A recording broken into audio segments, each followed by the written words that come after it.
Alright guys, I'm going to keep this video short and sweet. You watched the 525 double overhand deadlift, no hook grip. And you probably noticed, Eric,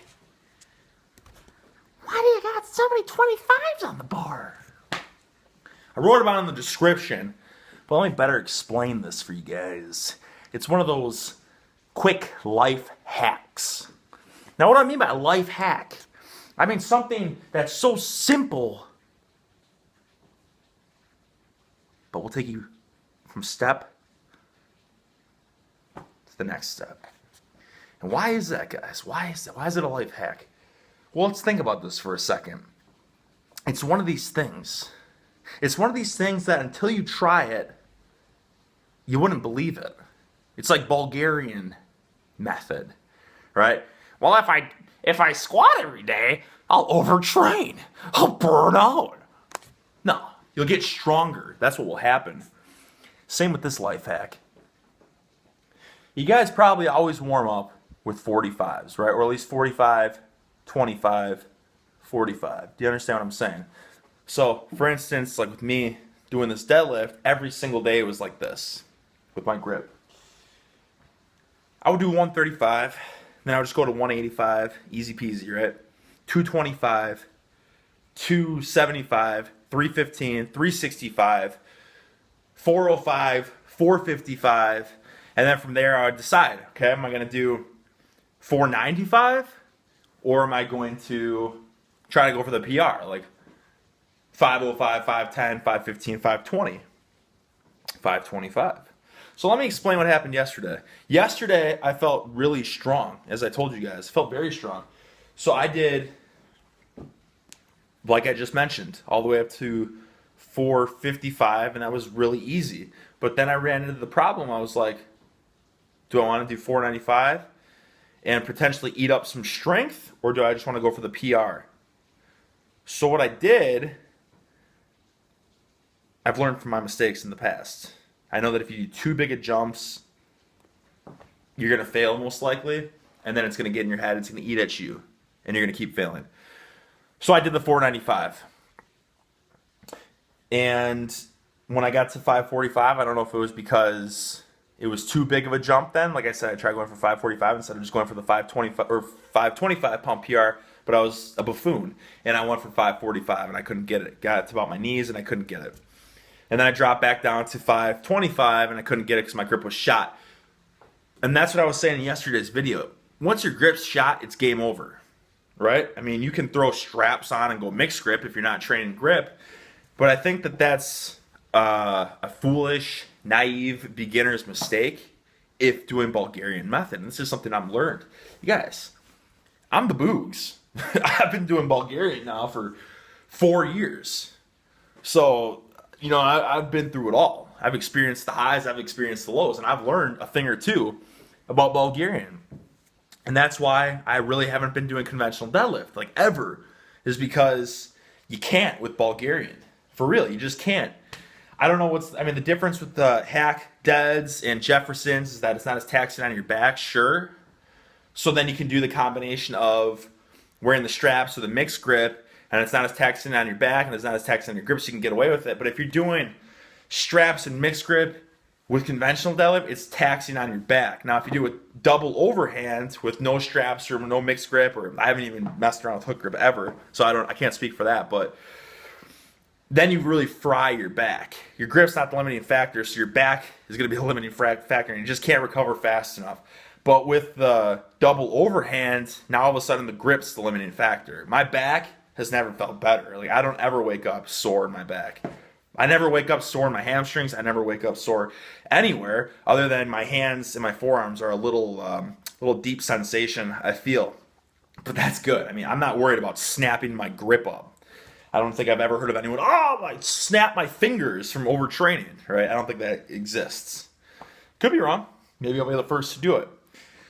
But that's the limiting factor, which is why I've been able to do it every single day. Now, of course, it's not like I'm doing super impressive weights, but for double overhand, I think it's pretty legit.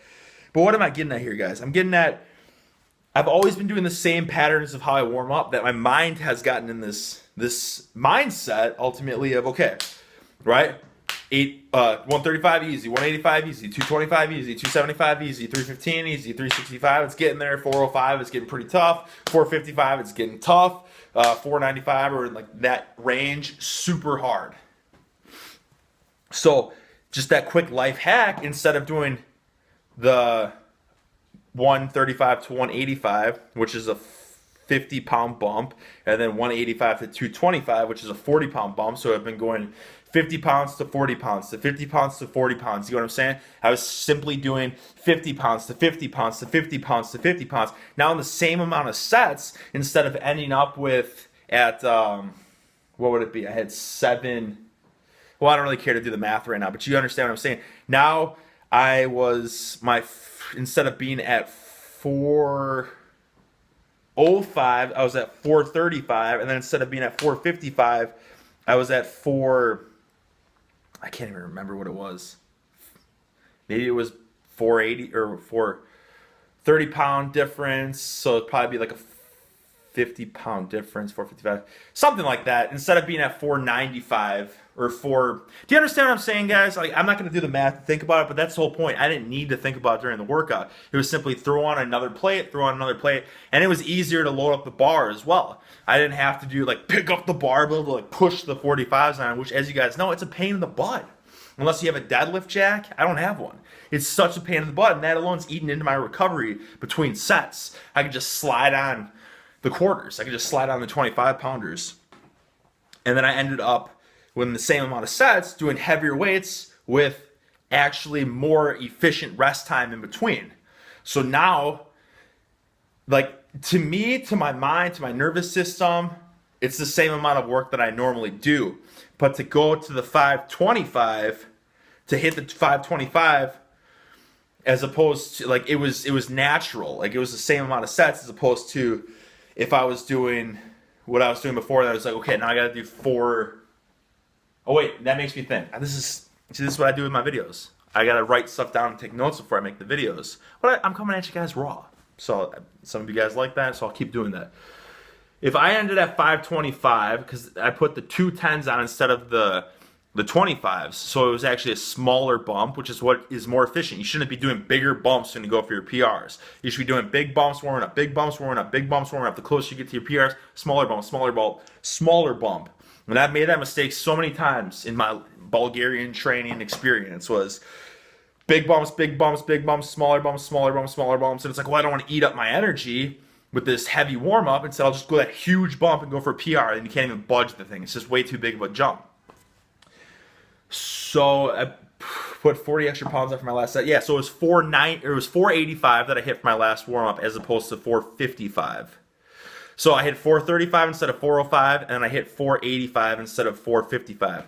All in the same amount of sets. So I had bigger warm-ups, and that's what made it seem easier. Like, it was, in my mind, I didn't have to put as much effort into the 525 as if I was warming up with the typical style of the 45 and the 25 and the 45 and the 25, going 405 to 455 to 495 to 5, because it all makes a difference. Your warm-up sets all make a difference. But I'm going to stop rambling here, guys. I honestly, everything I throw at you is from experience, and it's stuff that I truly believe in, like the raw garlic and the honey, like post-workout and all this stuff. Like, I'm just trying to give you guys straight facts.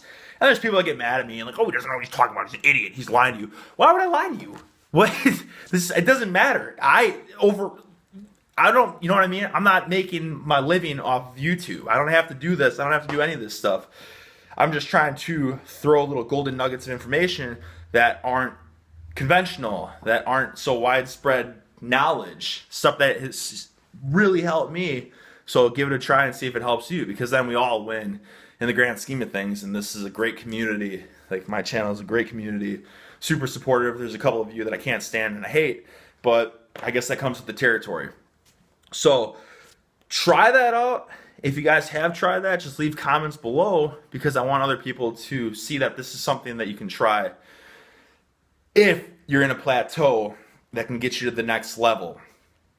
If you're stuck at that 405 squat, like you can't get that, then stop going 135, 185, 225, 275, 315, 365, and then you fail at the 405.